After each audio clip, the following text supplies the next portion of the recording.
There's a reason modern cars fall apart after 100,000 miles, and it's not an accident. In the 1990s, something changed in the automotive industry. A silent agreement, a gentleman's handshake between manufacturers that fundamentally altered how cars were built. But before that shift, there was a golden era when engineers built machines that were essentially indestructible. We're talking about vehicles so overbuilt they've become legends. Cars that refuse to die even when logic says they should. Today, we're counting down 10 cars that were designed to last forever, and I guarantee at least 3 of these will shock you. Because while your neighbor's 5-year-old crossover is already having transmission problems, some of these machines are still crushing highways after 40 years. Let's get into it. Number 10, Volvo 240 series 1974 to 1993. The Volvo 240 wasn't just built like a tank, it was designed by people who thought regular tanks were too fragile. When Volvo engineers sat down in the early 1970s, they had one obsession: make a car so safe, so indestructible that it could survive the apocalypse and still pass emissions testing. Here's the insanity: the chassis was over-engineered to handle impacts that wouldn't exist for another 20 years. The doors weighed more than some modern motorcycles. And the engine, that legendary red block inline 4, was so under stress that highway driving was basically idling with extra steps. But here's where it gets ridiculous. Volvo tested these cars by driving them into walls at 35 miles per hour, repeatedly.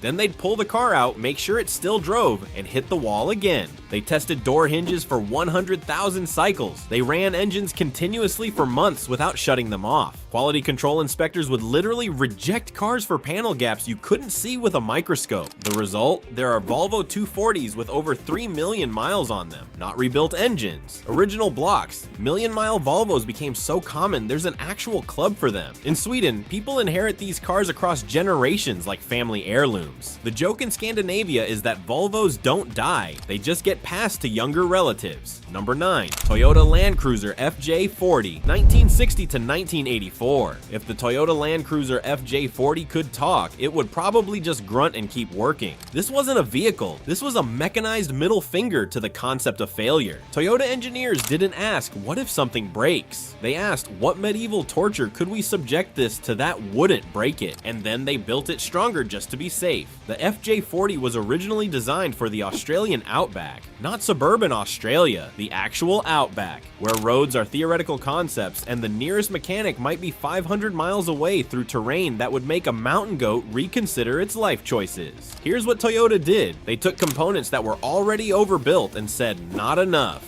The frame rails were thick enough to use as bridge supports. The leaf springs could probably handle a loaded dump truck. The engine, that glorious F-Series inline 6, was agricultural in the best possible way. No computers, no fancy fuel injection, no turbochargers. Just cast iron, basic mechanics, and engineering so simple a shade tree mechanic could rebuild it with basic tools and determination. But the real secret? Every single component was designed with a safety margin that would make NASA engineers jealous. The transmission could handle 3 times its rated torque. The axles were built for twice the vehicle's weight. The cooling system could operate in Death Valley at high noon. They didn't just over-engineer it, they went completely insane with redundancy. Number 8, Mercedes-Benz W123, 1976 to 1985. Mercedes-Benz in the 1970s had a problem. They were making too much money and their accountants were getting bored. So they decided to do something radical, build a car so over-engineered that it would bankrupt any company stupid enough to attempt it. The W123 series wasn't just a car, it was Mercedes proving they could burn money faster than the Weimar Republic and somehow still create something legendary. These cars were overbuilt to a degree that borders on mental illness. Mercedes engineers used twice the amount of steel necessary in critical areas. The doors closed with a sound that could be measured in decibel levels of reassurance. Body panels were thick enough that collision repairers complained they were too difficult to work with. The entire car was designed with a philosophy that can only be described as, what if we just never wanted this to break? The diesel engines, especially that legendary OM616, were basically agricultural equipment disguised as automotive powertrains. No turbochargers, no fancy electronics, no variable valve timing. Just pure mechanical simplicity combined with engineering margins so excessive that running these engines at highway speeds was like asking an Olympic sprinter to take a light jog. They were so under stress that 300,000 miles was considered breaking them in. Here's the beautiful insanity. Mercedes lost money on every single W123 they sold. The bean counters were having mental breakdowns. The amount of engineering hours, the quality of materials, the obsessive testing protocols, it was economically suicidal. But Mercedes had a reputation to protect, and apparently that reputation was worth more than profit margins. Number 7. Honda Accord 3rd generation, 1986 to 1989. Honda in the 1980s operated on a philosophy that sounds insane by modern standards. Warranty claims are dishonorable. Not expensive, not inconvenient, dishonorable. Japanese engineers would literally lose sleep over squeaky dashboards. This wasn't just corporate culture. This was a religious devotion to the idea that cars should simply never break. The 3rd generation Accord came from an era when Honda was the overachieving student who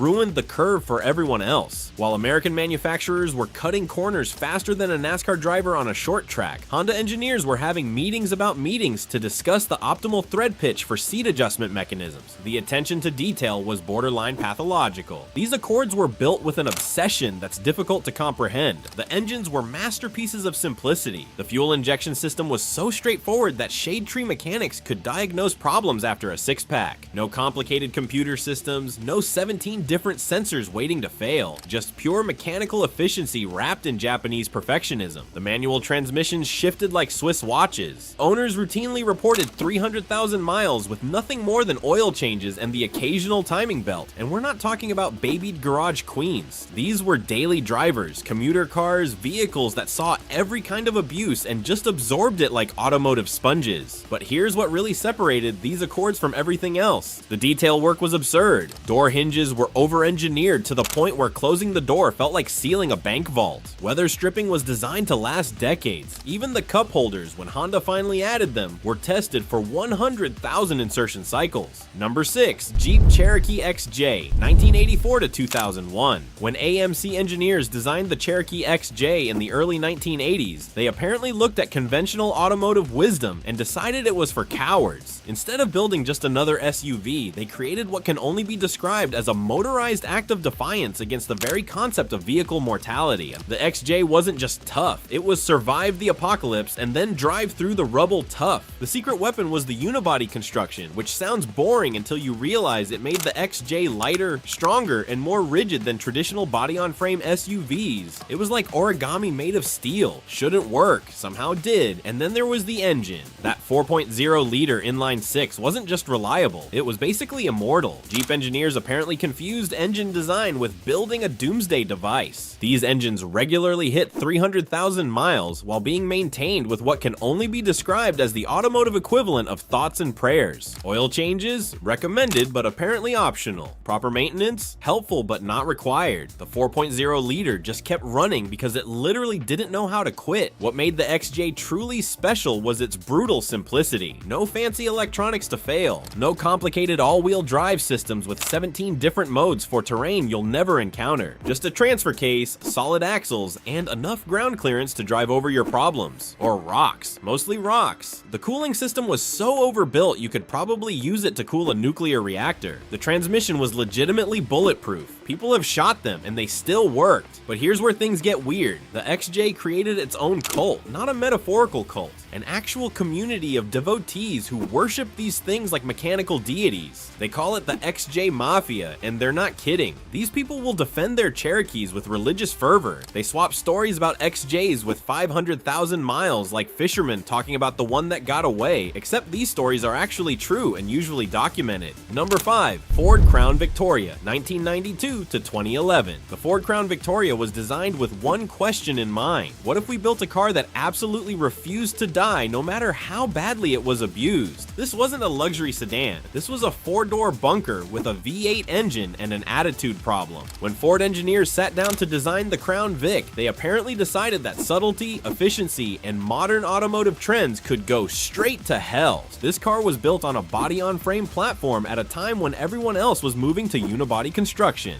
Why? Because Ford knew exactly who was buying these. Police departments, taxi companies, and people who needed a vehicle that could absorb abuse that would hospitalize lesser cars. The Crown Vic was over-engineered for one simple reason. It had to survive the worst drivers in the worst conditions, doing the worst things imaginable to a vehicle. The 4.6-liter V8 was basically unkillable. Not fast, not efficient, not sophisticated, just reliable in a way that made Honda engineers nod with respect. Police departments would run these cars cars for 24-hour shifts, idling for hours, then immediately engaging in high-speed pursuits, and the engines just absorbed it. Taxi drivers in New York would rack up 500,000 miles in 5 years, and the powertrains would just keep going. But here's what made the Crown Vic legendary: that the parts were shared across Ford's entire lineup. The transmission was bulletproof, the rear-wheel drive layout meant mechanical simplicity, and most importantly, every single component was designed to be fixed by someone with basic tools in a parking lot. No specialized equipment required, no proprietary diagnostic systems, just a car that was built to be worked on by people who didn't have time for complicated engineering. Number 4. Toyota Hilux, 1968 to present. The Toyota Hilux isn't just a truck, it's a legend wrapped in sheet metal and spite. This is the vehicle that Top Gear tried to kill and failed spectacularly. They drowned it in the ocean, they set it on fire, they dropped a building on it, and it still ran. That wasn't a scripted comedy bit, that was a documentary about Japanese over-engineering reaching levels that defy physics. When Toyota designed the Hilux, they had a mandate: build a truck that could survive anything. Not survive normal use, survive war zones, natural disasters, and conditions that would make lesser vehicles beg for mercy. The result was a pickup truck so indestructible it became the unofficial vehicle of revolutions, humanitarian missions, and people who genuinely need something that will not quit. The frame was built like a ladder made of steel I-beams. The suspension could handle loads that exceeded the truck's official rating by obscene margins. And the engines, particularly those legendary diesel 4-cylinders, were agricultural power plants that measured reliability in decades, not years. No turbochargers to fail, no complex emission systems to break, just compression ignition, basic fuel injection, and engineering so simple that field repairs could be done with duct tape and determination. Here's the insanity: the Hilux became the preferred vehicle for the United Nations, Red Cross, and virtually every humanitarian organization operating in impossible conditions. Not because Toyota gave them a good deal, because when you're 500 miles from civilization in a conflict zone with no parts availability, you need a vehicle that simply will not die. The Hilux delivered. Number 3. Lexus LS400, 1989 to 2000, first generation. In 1989, Toyota decided to humiliate the entire luxury car industry. Not compete with them, but humiliate them. The result was the first generation Lexus LS400, a car so obsessively engineered that Mercedes and BMW executives probably needed therapy after driving one. This wasn't just a luxury sedan. This was Toyota declaring war on the concept of luxury vehicles being unreliable status symbols. Toyota spent over $1 billion developing the LS400. They built multiple prototypes and destroyed them in testing. They drove test vehicles for millions of miles. They hired engineers whose sole job was to eliminate every single squeak, rattle, and imperfection. The level of obsession was pathological. They wanted to build a car so perfect that German luxury manufacturers would question their entire existence. The 1UZF EV8 engine was a masterpiece. Smooth as glass, powerful enough to embarrass competitors, and reliable in a way that made Toyota's reputation for durability look understated. These engines regularly exceed 500,000 miles without major issues. Not with extensive maintenance, with normal maintenance, oil changes, spark plugs, and that's about it. The engine was so well balanced that Lexus engineers placed a champagne glass on the running engine during demonstrations. It didn't spill, not a drop, but the real magic was in the details. Every component was over-engineered to absurd levels. The alternator was twice as powerful as necessary. The wiring harness used materials that could survive desert heat and Arctic cold.